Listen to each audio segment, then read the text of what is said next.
Bueno, buenos días a todos. Vamos a comenzar este ciclo de charlas grabadas virtuales correspondiente a la materia Caminos 1 a curvas horizontales.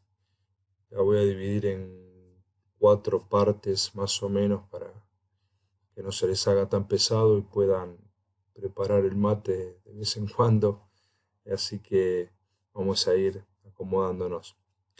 Eh, Primeramente, les quería contar que ustedes ya están en una etapa avanzada de la materia en la que han visto perfiles de tipo de un camino, conocen el concepto de punto de aplicación de la rasante, de cota de terreno natural, cotas de desagüe.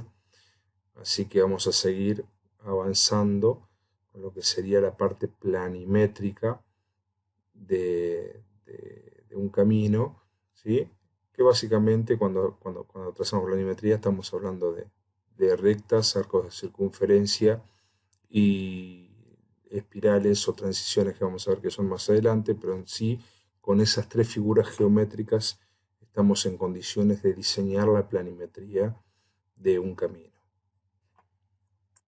Tenemos entonces como elementos geométricos básicos para el diseño planimétrico de un camino, como dijimos anteriormente, las rectas, arcos de circunferencia y transiciones entre esas rectas y esos arcos de circunferencia.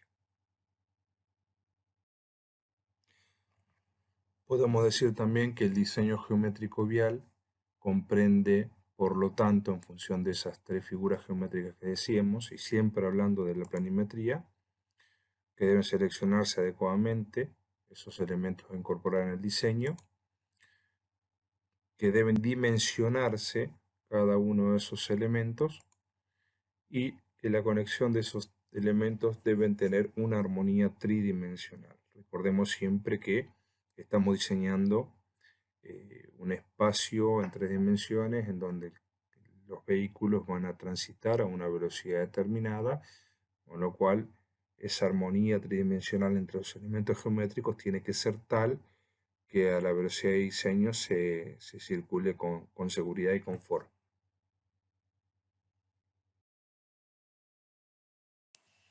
Bien, vamos a suponer que tenemos un camino.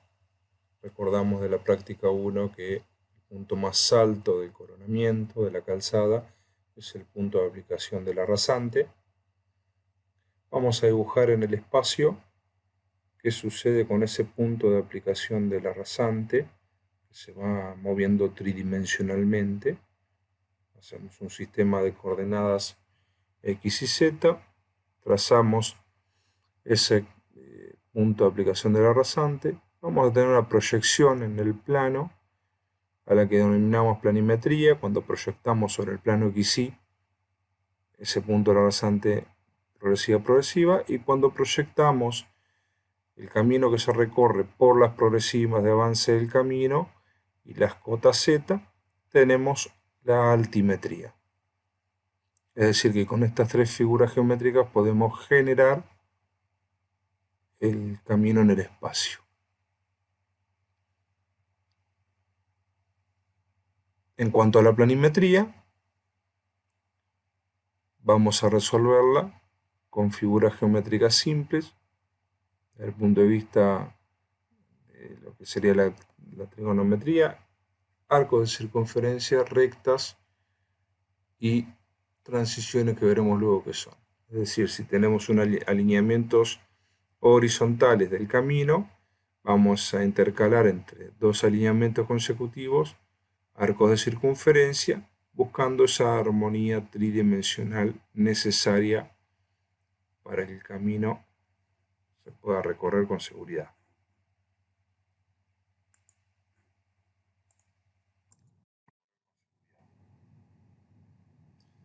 Vamos a ver ahora qué pasa cuando un vehículo recorre una recta, entra en un arco de circunferencia de radio R, un vértice.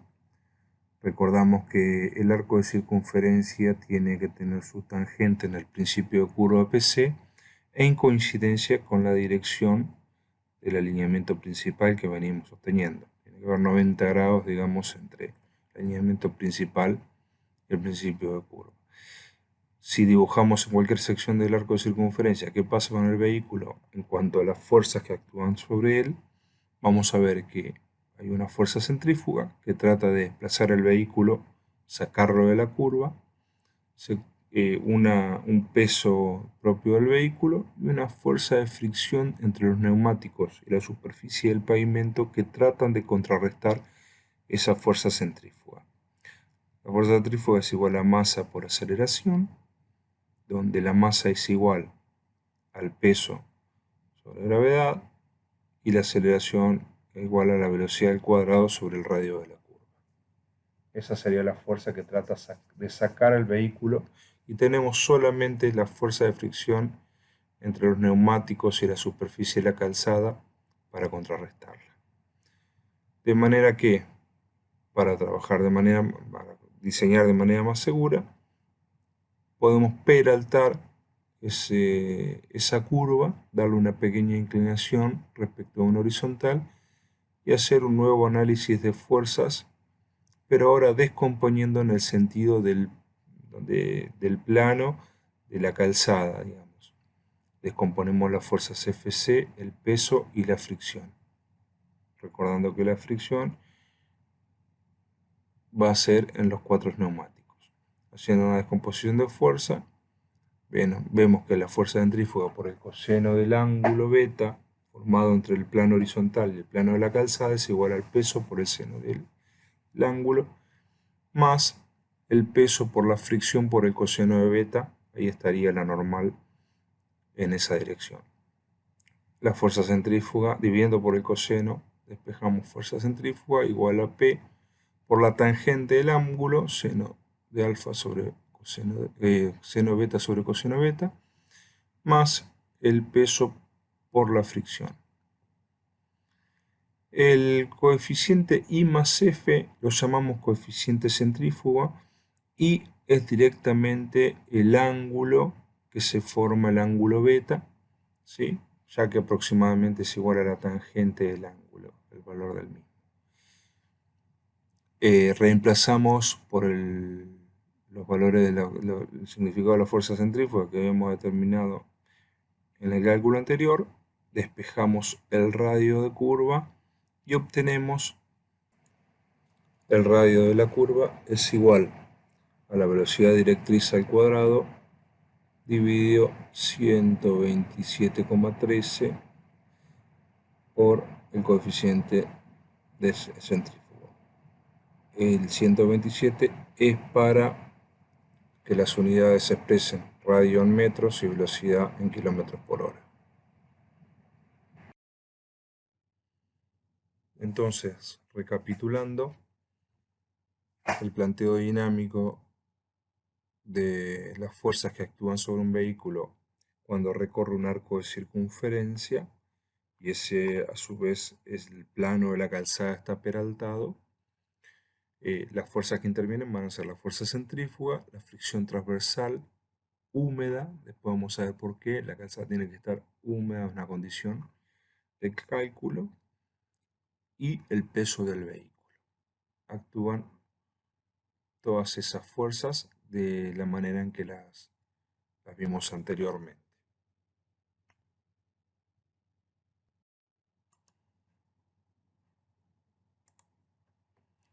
En general, la fricción entre el neumático y la calzada en condiciones de pavimento húmedo, seco o situaciones intermedias varía, ¿sí? Varía sobre todo con la velocidad. En el caso de los coeficientes de fricción se adoptan en función de que la calzada esté húmeda o mojada.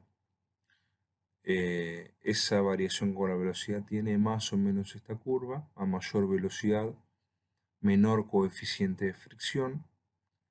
Vialidad Nacional recomienda estas dos fórmulas de acuerdo a si la velocidad de diseño del pavimento, del camino, perdón, es menor o igual a 80 km por hora o mayor a 80 km por hora. Aquí tienen estas dos fórmulas graficadas, da estas dos rectas en donde se ve claramente cómo disminuye esa fricción a medida que aumenta la velocidad.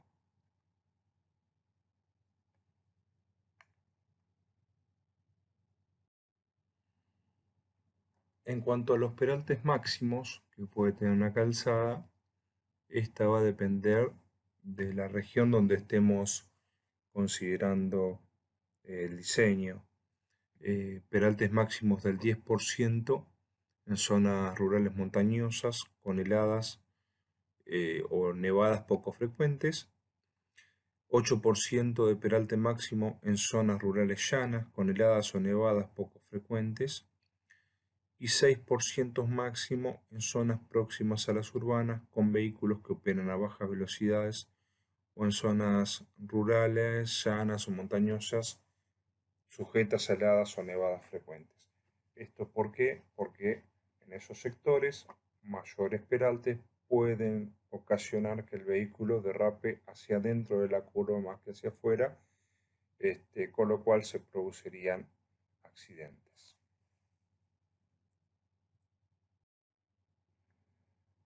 El radio mínimo absoluto de un arco de circunferencia de una curva va a ser cuando el coeficiente centrífugo sea el máximo permitido para ese tipo de camino. Es decir, cuando el peralte sea máximo y cuando la fricción transversal húmeda sea máxima para ese camino. Ahí se va a tener el radio mínimo absoluto.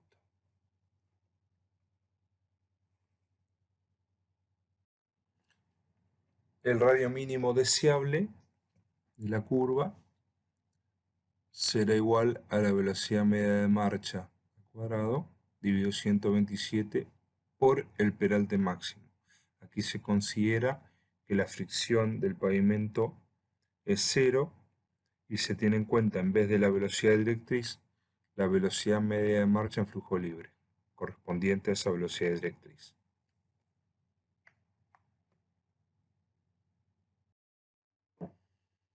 Bien, vamos a ver ahora la incidencia del valor del peralte en el coeficiente centrífugo.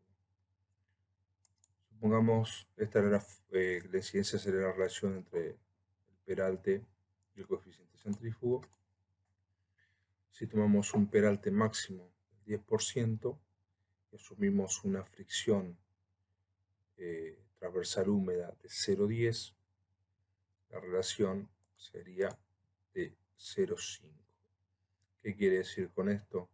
Que quiere decir que el peralte absorbería el 50% de la fuerza centrífuga, con lo cual el restante 50% lo absorben las fuerzas friccionales. Esto es manteniendo lógicamente dentro de la fórmula de cálculo la velocidad invariante.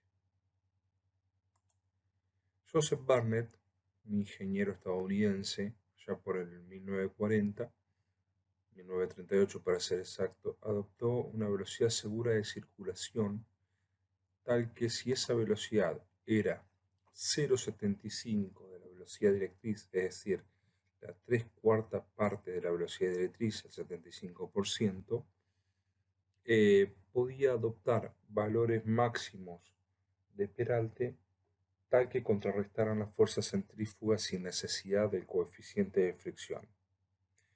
De esta manera buscaba una solución de compromiso, ya que la seguridad de los vehículos que circulasen a una velocidad mayor que el 75% de la velocidad directriz,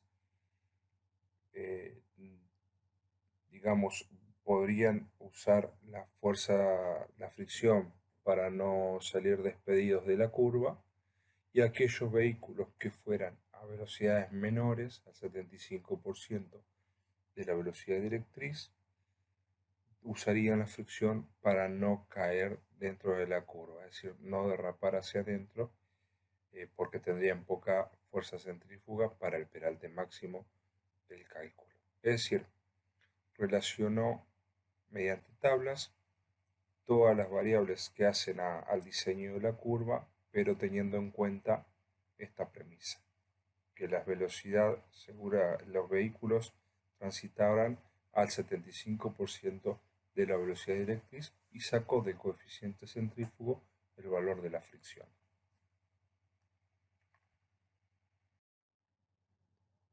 radios mínimos que no exigen peralte. Esto será cuando el coeficiente centrífugo sea menor que 0.015. En ese caso utilizaremos la fórmula RC igual a la velocidad directriz al cuadrado dividido 2. Por ejemplo, si la velocidad directriz es de 100 km por hora, será 100 al cuadrado, 10.000, dividido 2, 5.000 metros el radio de curvatura. La velocidad se expresa en kilómetros por hora y el radio de curvatura en metros.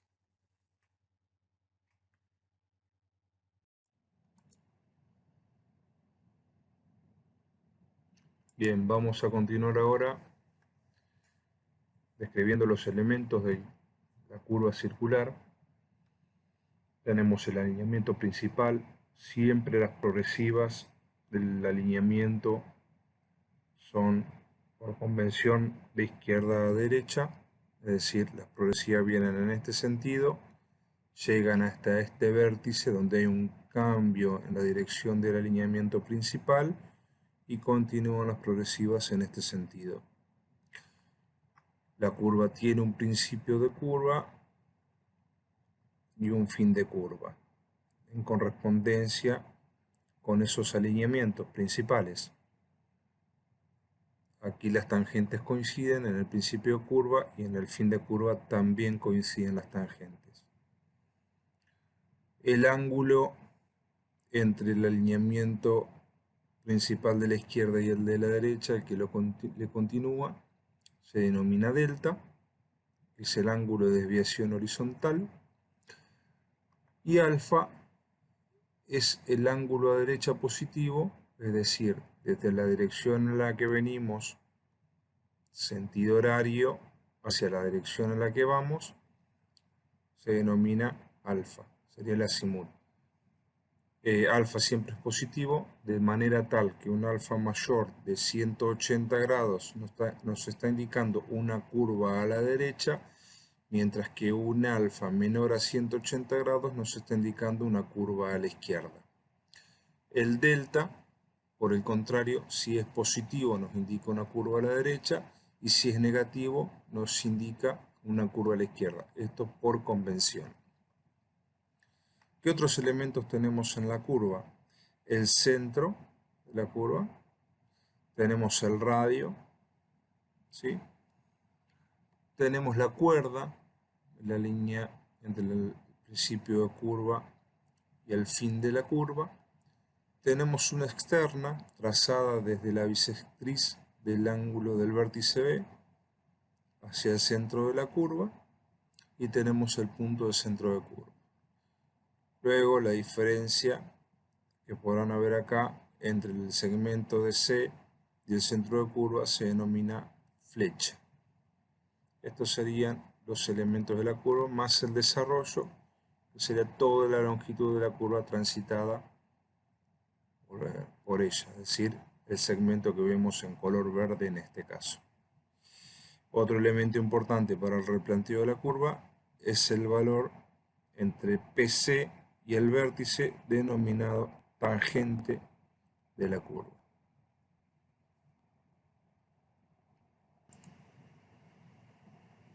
Vamos a realizar el cálculo de algunos parámetros de la curva. Tenemos los dos alineamientos, el vértice B, el azimut alfa y el ángulo delta. Las progresivas, recordemos, van de izquierda a derecha en el sentido del avance. Vamos a intercalar entre ambos alineamientos una curva circular, un arco de circunferencia con un principio de curva, un radio R, un centro de curva y un fin de curva. Vamos a tener además una tangente externa a la curva, un ángulo delta sobre 2, una externa entre el vértice y el centro de curva. Vamos a calcular primero cuánto es el valor de la externa. Para esto consideramos que la secante de delta sobre 2 es igual a la externa más el radio, ¿sí? Esa magnitud, esa longitud, dividido el radio, esa otra longitud. Si despejamos de acá el valor de la externa, nos queda lo siguiente.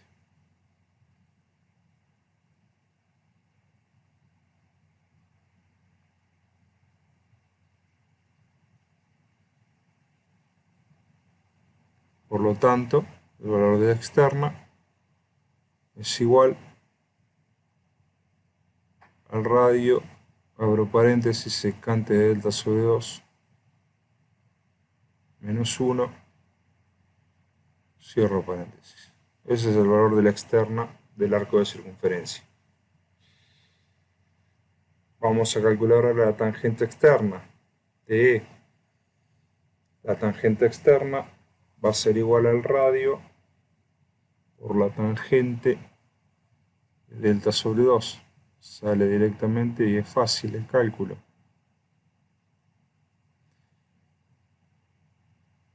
Finalmente, la longitud de toda la curva va a ser igual a pi por r por delta sobre 180.